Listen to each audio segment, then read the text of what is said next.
അടുത്തടുത്തുള്ള പ്രസവങ്ങളാണ്. നേരത്തെയുള്ള പ്രസവങ്ങളൊക്കെ സിസേറിയനായത് ഡോക്ടർമാരുടെ പിഴവ് കൊണ്ടാണ്. അവരങ്ങനെ ചെയ്തതാണ് മനഃപൂർവ്വം എന്നാണ് ഇയാൾ പലരും പറഞ്ഞിട്ടുള്ളത്.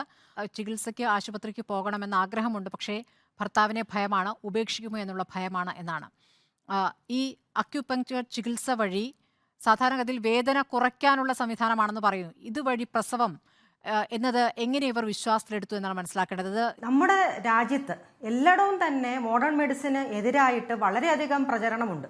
ആൾക്കാരെല്ലാം പറഞ്ഞു പരത്തുന്നത് എന്താണ്? അതായത് മോഡേൺ മെഡിസിൻ ആണെന്നുണ്ടെങ്കിൽ അത് കെമിക്കലാണ്, റിയാക്ഷൻ ഉണ്ടാവും, സൈഡ് എഫക്റ്റ് ഉണ്ടാവും, മറ്റേത് പ്രകൃതിദത്തമാണ് എന്നുള്ളതാണ്. അത് വളരെ തെറ്റായിട്ടുള്ളൊരു പ്രചാരമാണ്. സെലിബ്രിറ്റീസും അല്ലെങ്കിൽ ഉന്നതിയിൽ നിൽക്കുന്ന ആൾക്കാർ തന്നെയാണ് ഇതൊക്കെ പ്രൊമോട്ട് ചെയ്യുന്നത്. പക്ഷേ അവർക്ക് അവരുടെ കാര്യം വരുമ്പോൾ അവരുടെ ജീവൻ റിസ്ക് എടുക്കാനായിട്ട് അവർ തയ്യാറാകില്ല.